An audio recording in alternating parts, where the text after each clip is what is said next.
오늘 함께 하실 하나님의 말씀은 로마서 11장 11절에서 24절까지 말씀 되겠습니다. 로마서 11장 11절에서 24절입니다. 자, 한 절씩 교독하겠습니다. 그러므로 내가 말하노니 그들이 넘어지기까지 실족하였느냐? 그럴 수 없느니라. 그들이 넘어짐으로 구원이 이방인에게 이르러 이스라엘로 시기나게 하매니라.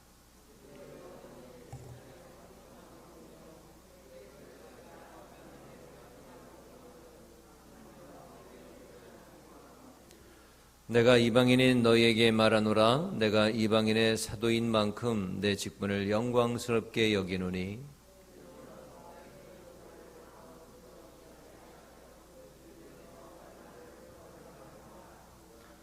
그들을 버리는 것이 세상의 화목이 되거든 그 받아들이는 것이 죽은 자 가운데서 살아나는 것이 아니면 무엇이리요?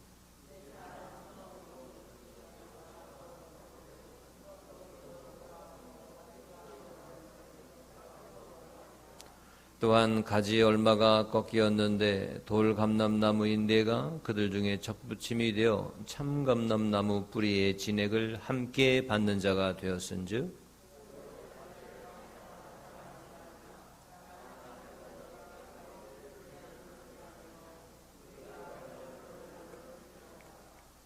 그러면 내 말이 가지들이 꺾인 것은 나로 접붙임을 받게 하려 함이라 하리니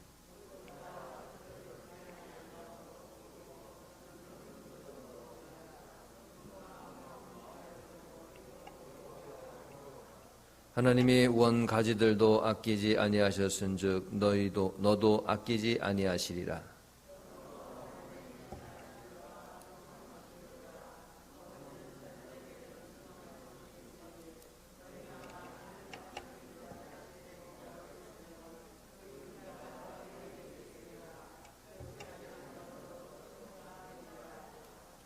그들도 믿지 아니하는데 머무르지 아니하면 접붙임을 받으리니 이는 그들을 접붙이실 능력이 하나님께 있음이라.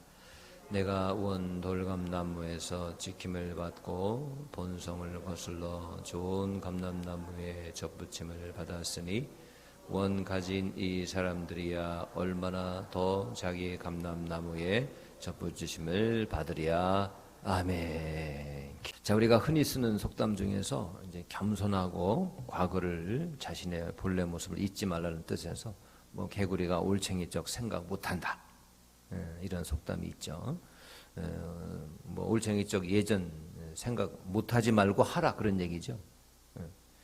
그래서 이게 언제 쓰냐면 뭐 과거를 알고 겸손해지라. 또 이걸 성경적인 표현을 가지고 뭐 굳이 뭐 뜻풀이를 한번 해본다면 사람들은 가만히 놔두면 그 본성에 따라 쉽게 교만해지기 쉽기 때문에 과거의 형편없던 때를 기억하며 지금의 나됨을 감사해야 한다. 그렇지 않으면 교만해지기가 쉽다. 뭐 이런 뜻을 우리는 또 성경적으로 이해할 수도 있겠습니다. 자, 이런 교훈들은 그 예전의 본래의 모습, 본래의 그런 모습을 잊지 않아야 된다는 이런 교훈들은 성경에도 많이 나오죠. 특히 이제 신명기 말씀 가운데 계속 나오는 말씀 구절 가운데 너는 기억하라 내가 애굽 땅에서 종이 되었더니 이스라엘 백성들에게 계속 하시는 말씀 중에 하나가 바로 이겁니다. 같은 교훈이죠. 즉 애굽에서 해방된 이스라엘 사람들에게 하나님께서는 끊임없이 말씀하시는 게 뭐냐면 애굽에서 종살이 하던 그 과거 본래의 모습, 이스라엘의 본래 모습은 종살이였습니다. 그걸 잊지 말아라. 원래 그런 모습이었다. 그런데 누구 때문에 지금 그와 같은 가나안 땅에서 그런 모든 것들을 누리게 됩니까? 바로 하나님의 은혜다. 예전을 잊지 말라. 이런 교훈은 계속해서 하나님께서는 이스라엘 사람들에게 주시죠. 자, 왜 그런가 하니 가나안 땅에 들어갑니다. 이스라엘 백성들이 들어가니까 좀 이제 허리 펴고 먹고 살만해졌다, 그런 얘기죠. 자기의 뭐 땅들이 있고 경착할 땅들이 있고 또 성이 생기고 또 집이 생기고 하다 보니까 자신의 옛 모습, 애굽 땅에서 종살이했던 자기의 소유가 뭐가 있겠으며 자기 땅이 뭐가 있겠습니까? 뭐 자기 민족이나 있었습니까? 자신의 옛 모습을 잊어버리고 기고만장해지더라, 그런 얘기죠. 그래서 원래부터 자기 힘이 있어가지고 자기들의 힘으로 출애굽한 줄 착각하며 살더라, 그런 얘기죠. 자기 능력이 있어서 자기 능력으로 자유인이 된 것처럼 그렇게 여기고 노예였던 그 예전 시기를 잊고 하나님의 은혜를 잊고 망각하고 감사하지 못하는 삶을 살기가 너무나 쉽더라, 그런 얘기죠. 그래서 하나님은 이스라엘 백성들에게 너희들의 본래의 모습, 과거의 그 모습을 잊지 말고 항상 기억하며 살라, 이렇게 가나안 땅에 들어가기 전부터 이스라엘 백성들에게 귀에 못이 박히도록 말씀하신 것입니다. 자, 여러분, 우리도 마찬가지 아니겠습니까? 죄된 우리의 속성 가운데 뭐가 있습니까? 자꾸 본래의 자신의 과거의 모습을 망각하고 모든 영광을 하나님이 아닌 자신의 것으로 돌리려는 그런 본성이 우리 가운데도 있다, 이거죠.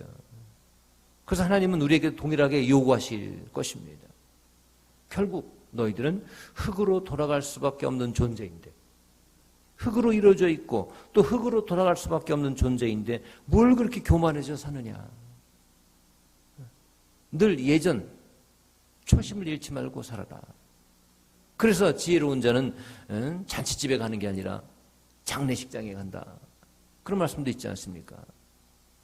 우리는 결국 흙으로 돌아갈 수밖에 없는 존재다. 근데 뭘 그렇게 내 것이, 소유가 내 것인 양, 우리 삶의 주인이 나인 양 그렇게 살아가느냐. 아무것도 없던 그 시절을 잊지 말아라.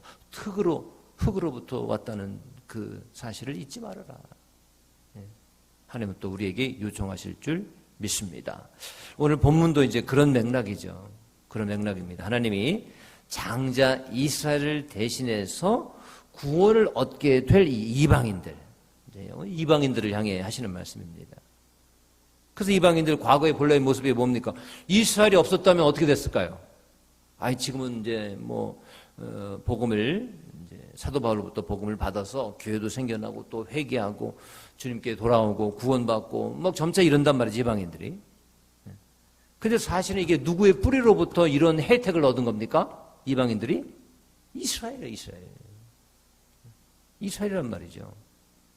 그래서 이스라엘을 경홀히 여기고 이스라엘 없이 자기들이 존재한 것처럼, 자기들이 구원받게 된 것처럼 여기는 그 교만을 경계하라. 이스라엘 사람들도 긍휼히 여기고 그들을 위해서 이제 기도하라, 이런 이제 의미죠. 그래서 17절부터 24절까지 17절부터 보시면은 바울이 이제 비유를 써서 말씀을 전하고 있죠. 이방인을 접붙여진 돌감람나무다. 본래는 돌감람나무입니다. 근데 참 감람나무가 있어요. 그건 이스라엘입니다, 이스라엘. 하나님께서는 돌감람나무, 즉 이방인들입니다. 복음을 받아들이고 믿은 이방인들, 구원받은 이방인들, 이제 복음을 믿는 이방인들을 그 가지, 이방인이라는 돌감람나무 가지를 살리기 위해서 어떻게 하느냐? 참감람나무인 이스라엘을 가지를 꺾으시고 거기다가 돌감람나무 가지를 접붙이신다, 그런 얘기죠. 이게 이제 하나님 그렇게 하심을 이제 비유를 들어서 사도 바울이 전한 것이죠. 그래서 그렇게 접붙임을 당합니다. 접붙임을 당한 이 돌감나무, 아무 쓸모없는 그런 열매를 맺지 못하는 돌감람나무 가지가 참감람나무 덕에 자신의 몸에서 아름다운 꽃을 피네요. 그 열매를 맺는 겁니다. 그렇다면은 참감람나무인 이스라엘을 잊어버리고 그 뿌리에서 나오는 것인데 그것을 잊어버리고 자랑하거나 교만해서는 안 되는 것이죠. 그 참감람나무 그 뿌리와 그 줄기 덕분에 은혜를 누렸기 때문이죠. 더 쉽게 우리 주변에서 감람나무를 우리가 볼 수가 없기 때문에 주변에 생각해 본다면 더 쉽게 장미나무 옆에 찔레나무가 있다 칩시다. 장미나무, 찔레나무는 명목상은 장미과에 속합니다. 같은 분류에 속하죠. 그러나 찔레나무는 사실은 가시 있는 덩굴처럼 자라납니다. 가시가 있는 덩굴이죠. 꽃이라고 해봐야, 찔레나무 꽃이라고 해봐야 꽃이 나긴 합니다. 근데 몇 장 안 되는 그런 희귀무례한 그런 꽃이 피긴 하죠. 요만한 꽃이 피긴 하죠. 장미 나무가 피는 그 장미꽃하고는 비교가 안 됩니다. 같은 과에 속하는데도. 그런데 정원사가 또박또박 하고 오더니 그 찔레나무를 살리겠다. 살린답시고 옆에 있는 장미나무 줄기를 싹둑하고 자르더니 거기에 보잘것없는 찔레나무를 잘라다가 접붙였다 그런 얘기죠. 그랬더니 장미나무 뿌리와 밑둥덕에 자기 원래 몸 찔레나무 그 찔레나무 자기 몸에서 아름다운 장미가 피더라 그거죠. 황송하게도. 이게 접붙임의 원리 아니겠습니까? 이제 본문에서는 바로 이제 돌감나무, 참감나무죠. 버려지고 뽑힐 수밖에 없습니다. 돌감나무는 열매를 제대로 맺지 못하기 때문에 이건 뽑힙니다. 찔레나무도 사실은 그거 별로 뽑아버릴 수밖에 없습니다. 그런 존재입니다. 본래. 하지만 하나님의 은혜와 선택으로 말미암아 하나님의 백성이 됐다 이거죠. 따라서 이방인들 즉 돌감나무 그 이방인들이 해야 할 것이 있다면은 뭐냐? 참 감람나무 그 뿌리 이 기원 어디서 그 어느 뿌리에서 자신이 그렇게 꽃을 맺게 되는가 구원의 꽃을 맺게 되는가 이걸 기억해야 된다는 것입니다. 그 밑둥을 기억해야 된다 그런 얘기죠. 그래서 구원받은 이방인은 결코 자랑하거나 교만해서는 안 된다. 만약 이방인들이 교만해진다면 하나님은 참감람나무 가지를 꺾으신 것처럼 또 돌감나무 가지까지도 꺾으실 것이다. 그래서 20절 말씀 나오지 20절 말씀 옳도다 그들은 믿지 아니함으로 꺾이고 너는 믿음으로 섰느니라. 이방인들을 얘기하는 거죠. 너는 믿음으로 섰느니라. 그들이 누구냐? 이스라엘 백성들입니다. 믿지 아니해서 꺾였다 그런 얘기입니다. 그래 높은 마음을 품지 말고 도리어 두려워하라. 높은 마음 교만하지 말라 그런 얘기죠. 왜냐? 21절 나옵니다. 하나님이 원 가지들도 아끼지 아니하셨은즉 너도 아끼지 아니하시리라. 돌감나무가 그 뿌리를 잊지 못하고 기억하지 못하고 잊어버리고 교만해진다면은 또 역시 꺾임을 당할 것이다. 22절도 계속 말씀하십니다. 마지막에 특히 보시죠. 그렇지 않으면 너도 찍히는 바 되리라. 겸손한 마음을 가지라 그런 얘기죠. 자, 바울은 지금 이방인 사역을 합니다. 그렇지만은 동족 이스라엘을 뜨겁게 사랑했죠. 사도 바울이. 그리고 그들의 구원을 그 자기의 종족의 구원을 간절히 소망했습니다. 이방인 사역을 하고 지금 있다고 해서 유대인의 잘못을 막 공격합니다. 사도 바울이.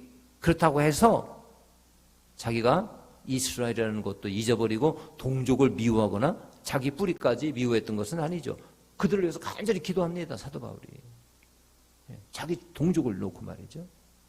그리고 압니다. 하나님은 여전히 이스라엘을 사랑하고 계심을 알고 있었죠. 단지 이스라엘이 하나님의 아들인 예수님을 거절해서 죽이는 죄를 범했기 때문에 하나님과의 관계가 끊어진 것뿐이죠. 그렇지만 이건 당분간의 단절이다. 다시 살아날 것이다. 자, 이것을 소망했고 또 그들이 살아서 뿌리가 회복되기를 바랐던 것입니다. 그래서 18절 말씀 마지막에 18절 말씀 후반부에 보시면 내가 뿌리를 보존하는 것이 아니요 뿌리가 너를 보존하는 것이니라. 뿌리를 잊어서는 안 된다. 이스라엘의 그 영적인 뿌리를 잊어서는 안 된다. 교만해서는 안 된다. 그거 없이 이방인이 지금 홀로 믿게 된 것이 아니다. 그것을 이제 이방인들에게 전하고 있는 것입니다. 자, 예전에 부산에 이제 제자양육 컨퍼런스, 두날개 제자양육 컨퍼런스에 한번 갔었는데, 그때 신기하게도 이제 이스라엘의 목회자가 와 있더라고요. 이스라엘 목회자. 이스라엘에서 온 거예요. 이스라엘 목사님입니다. 그러면서 뭐라 이렇게 소개하고 뭐 쭉 전 세계에서 왔다고 이제 소개를 하더라고요. 왜 왔습니까? 제자 훈련을 배우려고 온 거예요. 예수님의 제자. 이스라엘 사람들이 유대인인데. 그래서 자기 교회에서 제자 훈련을 통해서 예수님의 제자가 되기를 가르치려고 이제 배우려고 온 거죠. 자, 이스라엘 사람들이 유대인이긴 하지만 그들 중에 예수 그리스도를 구주로 고백하는 교회가 있습니다. 이제 메시아닉 유대인이다. 그렇게 이제 자기들 그렇게 얘기하죠. 그 예수 믿는 유대인들 교회가 있습니다. 이제 미국에도 이런 교회들이 참 많아요. 유대인들이 모여가지고 교회를 이루고 예수님을 구주로 영접하고 메시아로 영접하는 그런 교회들이 꽤 있습니다. 이스라엘에도 있습니다. 이스라엘에도. 자기 동족의 자기 이스라엘의 잘못을 회개하죠. 자기 선조들의 죄를 회개합니다. 그들은. 그리고 유대인들은 아직도 그렇게 믿고 있죠. 아직도 자기들의 메시아가 오시지 않았다. 그렇게 믿고 있잖아요. 그래서 기다린다고 하잖아요. 아직도. 이게 잘못된 믿음이다. 그 믿음을 버리고 예수 그리스도가 메시아심을 믿는 유대인들이 있습니다. 그 교회가 있어요. 제가 가끔 이제 구독하고 있는 이제 유튜브 영상 중에 다른 거 뭐 구독 이런 건 안 하는데 그 구독하고 있는 영상 중에 이제 이스라엘 내에 유대인 그리스도교 교회, 유대인들이 그리스도를 믿고 있는 그 교회에서 찬양 집회하는 그 채널이 있습니다. 거기 이제 들어가 보면 이제 그들이 이제 찬양을 하죠. 우리가 찬양하듯이 그 찬양의 대상이 누구냐? 예수님을 찬양합니다. 그리스도 교회예요, 기독교예요. 우리 그리스도 예수님을 그리스도로 믿는 교회들입니다. 이스라엘 내에 그런 교회들이 있습니다. 그래서 그들이 이제 히브리 말로 이스라엘 말로 찬양을 하는 거예요. 성경의 언어로 구약의 언어로 찬양을 합니다. 그걸 들으면 정말 은혜가 됩니다. 정말 은혜가 돼요. 그래서 기도하는 마음으로 그 찬양을 이제 듣게 되는데 그런 마음이 듭니다. 야, 이 신앙이 바로 예수님의 신앙이 유대인들에게 퍼져야 되는데 그 예수님을 배척했던 그 잘못을 다시 그 후손들이 다시 그거를 좀 더 퍼져야 되는데 이제 그렇게 기도하는 마음으로 그걸 듣게 됩니다. 그래서 그들의 원뿌리가 회복돼야 될 텐데 거기서부터 시작된 거 아닙니까? 물론 미전도 종족에게 복음이 다 들어가야 하기도 하지만 가장 고집스러웠던 사람들이 누구냐? 바로 예수님을 옆에 두고도 그 고집 피워서 예수님을 배척했던 그 뿌리, 원뿌리인 유대인들. 유대인들에게도 예수 그리스도의 복음이 들어가는 그때에 우리 주님이 다시 오지 않겠습니까? 그때 다시 오실 것이다. 그 2010년도인가 회복이라는 영화가 있었습니다. 회복. 한국의 크리스찬 감독이 만든 그런 다큐멘터리 영화인데 예수님이 메시아이시다라고 믿는 그 유대인들 있다고 말씀드렸죠. 그들이 현재 이스라엘에서 핍박을 당합니다. 조롱을 당합니다. 이스라엘에서 예수 믿는 이스라엘 사람들 중에서 예수 믿는 사람들의 인구가 한 16,000명 정도 된다는 거예요. 전체 인구의 한 2% 된다는 겁니다. 근데 어렵게 초대교회 신앙인들처럼 지금 어렵게 신앙합니다. 왜? 정통 유대교인들은 가만히 안 두죠. 그 초대교회 때 핍박받은 것처럼 똑같이 정통 유대교인들이 있습니다. 뭐 검은 옷 입고 다니고 막 그런 그 촌도 있고요. 그 사람들은 말이죠. 세금도 안 내고요. 그리고 군대도 안 가고 그렇게 보존되는 그 사람들이 있습니다. 이 사람들 얼마나 과격한데요. 근데 예수 그리스도를 메시아로 말이죠. 예수님을 메시아로 믿는 그 교회가 있다 그거예요. 핍박받고 있어요. 핍박받아요. 그 핍박당하면서 그들은 정말 예수님의 복음을 전하죠. 이스라엘 전역으로 전합니다. 그래서 그들은 믿죠. 기도하죠. 언젠간 유대교 역시 예수님이 하나님의 아들이시다라는 것을 받아들일 그때가 오기를 기대하면서 이제 살아가는 사람들이 있다 그런 얘기입니다. 자, 우리도 이렇게 어렵게 예수 믿는 이스라엘 유대인들을 위해서 여러분 생각나면 다른 미정도 종독을 위해서 선교하는 그것뿐만 아니라 이스라엘 원뿌리인 우리 신앙의 원뿌리인 이스라엘을 위해서도 유대인들을 위해서도 우리는 기도해야 할 것입니다. 그들 없이 어떻게 이방인들인 우리가 예수 믿을 수 있었겠습니까? 그 뿌리가 있다 그런 얘기예요. 자, 오늘 본문도 바로 그겁니다. 자, 우리를 향한 오늘의 교훈이 뭡니까? 우리는 항상 하나님 앞에서 겸손해야 될 줄 믿습니다. 겸손해야 합니다. 첫째도 겸손이요, 둘째도 겸손이요, 겸손입니다. 이스라엘을 통해서 예수님이 오시지 않았더라면 어찌 될 뻔했을까? 이 인류는 말이죠. 이 인류의 구원은 어떻게 됐을까? 이스라엘을 통해서 예수님이 오시지 않았더라면 생각해보면 이스라엘 덕입니다. 이스라엘 덕이에요. 이스라엘 덕이 아니었더라면 우리는 어땠을까요? 우리 민족, 우리 문화, 미신과 우상의 문화에서 자란 우리가 무슨 수로 구원을 얻었겠어요? 그 뿌리를 보면 거기서부터 왔다 그거죠. 그들이 예수님을 배척했기에 지금 이렇지만 그들을 위해서도 우리가 기도하고 또 우리가 겸손한 마음으로 그 뿌리가 아니었으면 그 복음을 그 초대교회 때부터 지켰던 그 우리 신앙의 선조들이 아니었더라면 그게 건너서 우리 민족에까지, 우리에까지 오게 됐을까? 그런 얘기입니다. 우리는 복음의 수혜자라는 얘기죠. 구원의 수혜자입니다. 원래 우리는 돌감람나무였는데, 찔레나무였는데. 여러분, 우리 민족이 뭘 깨달아가지고 그리스도를 자발적으로 선택하고 받아들였겠습니까? 우리 그렇게 못합니다. 우리 다 모두 마찬가지 아니겠습니까? 누군가를 통해서 복음을 받아들였어요. 그게 부모님이든 뭐 다른 친구든 친지든 인도자든 스스로 왔다고 하는 분들도 다 그 주변에 그 복음에 대해서 전파된 것이 있었기 때문에 오게 됐죠. 성령님께서 이끌어 주신 것이죠. 예수님이 우리에게 먼저 오시고 우리를 선택해 주신 것입니다. 나도 모르게 받아들인 거예요. 사실은 말이죠. 이 엄청난 값없이 주시는 하나님의 구원의 은혜가 우리한테 임한 것입니다. 이 자체만으로도 우리는 예수님 믿는 것, 구원받는 것, 이 자체만으로도 엄청나게 귀한 은혜를 입은 사람들인 줄 믿습니다. 그러니 여러분, 이 세상 살아가면서 혹시 내가 가진 소유가 변변치 않다 할지라도, 이 세상 살면서 불편한 게 있다 할지라도, 아픔을, 상처를 겪은 그런 경험이 있다 할지라도, 우리는 다시 생각해보면, 고쳐 생각해보면은 우리 예수님을 믿게 됐고 구원받은 사실 그 하나만으로도 모든 것을 상쇄시키고도 남을 축복을 받은 자인 줄 믿습니다. 영적인 눈으로 보면 말이에요. 우리 축복받은 자입니다.